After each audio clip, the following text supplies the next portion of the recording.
The fall wind carried a crispness that tugged at the edges of my sweater as I stepped out of the small-town cafe. I held my latte tightly, more for comfort than warmth. The sun was low in the sky, and the golden light painted everything in a memory-like hue. My phone buzzed in my pocket, but I already knew who it was. My brother Jason. I hadn't seen him in almost 3 years. Not really. Sure, we'd texted occasionally, commented on each other's photos and sent each other birthday wishes. But nothing more. Not since Mom's funeral. That day had changed everything, fractured whatever was left of our already fragile sibling bond. There were words that should have been said, emotions that should have been acknowledged, but we both chose silence. And in that silence, we drifted further apart. Until last week. He called me. Out of the blue. "Emily," he said, his voice uncertain. "I think we need to talk." Now, here I was, pulling into the driveway of our childhood home where Jason still lived. He had taken over after Mom passed, not because he loved the place but because he couldn't let go. I, on the other hand, had fled like the house was haunted, which in some ways it was, haunted by our childhood, our parents' strained marriage, and a loss neither of us ever processed properly. I stepped out of the car, gravel crunching beneath my boots. Jason was already on the porch, leaning against the column, his flannel shirt hanging loosely on his tall frame. He looked older than I remembered. Not in a tired way, but as if life had forced him to grow up while I was away pretending none of it ever happened. "Hey," he said with a small nod. "Hey," I replied, my voice barely above a whisper. We stood there for a moment, unsure of how to bridge the gap years had carved between us. "Come inside," he said finally, pushing open the door. I made coffee. The house smelled the same, like pine wood and faint traces of cinnamon. It was cleaner than I expected. Jason had always been the messy one, the kind who left socks everywhere and never wiped down counters. But this was different. Organized. Tidy. Controlled. We sat in the living room, coffee mugs in hand. The silence grew thick. I stared at a picture of our mom on the mantel. She was smiling, her arms around both of us during a summer barbecue years ago. We looked so happy. But I remember that day clearly. Jason had been upset with Dad about something, and I had been caught in the middle. That was our norm. "So," Jason said slowly, rubbing the back of his neck. "Thanks for coming." "I wasn't sure if I should," I replied honestly. "Yeah, I figured that." He looked down at his cup. "But I'm glad you did." There was a long pause. "You remember the day Mom died?" he asked suddenly. I stiffened. "Of course. You left. Just disappeared. I had to handle everything." "I couldn't stay," I said, my voice cracking. "It was too much. It was too much for me too." We both looked at each other then.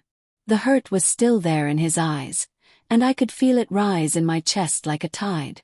"I felt abandoned," he admitted. "You were always the strong one, Em. Always the one who held it together. And then when everything fell apart, I thought at least we'd have each other." "I'm sorry," I said. "I thought you didn't need me." He scoffed. "I needed you more than ever." But I didn't know how to say that. Neither of us had ever been good at emotions. We were raised in a house where feelings were inconvenient and vulnerability was weakness. Dad never talked about anything real, and Mom tiptoed around conflict like it was a landmine.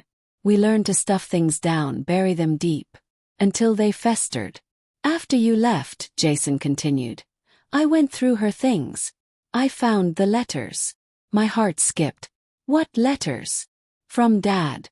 Ones she never sent. Some to me. Some to you. Some about the both of us." Froze. "Why didn't you tell me?" I was angry. "And I didn't think you'd care." I swallowed hard. "Can I see them?" He got up and disappeared into the hallway. When he returned, he was holding a weathered shoebox. He set it down between us and opened it. The letters were neatly folded, some in envelopes, others loose. I picked up one and unfolded it. The handwriting was unmistakable.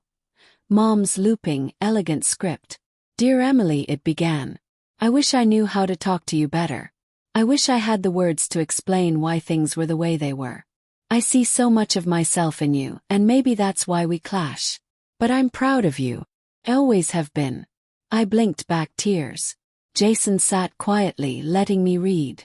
When I was done, I looked at him. She loved you, I said softly. I know, he replied. But I didn't feel it. Not always. Me neither. He looked at me, and for the first time in years there was no anger, just pain and understanding. After she died, he said, I started going to therapy. My eyes widened.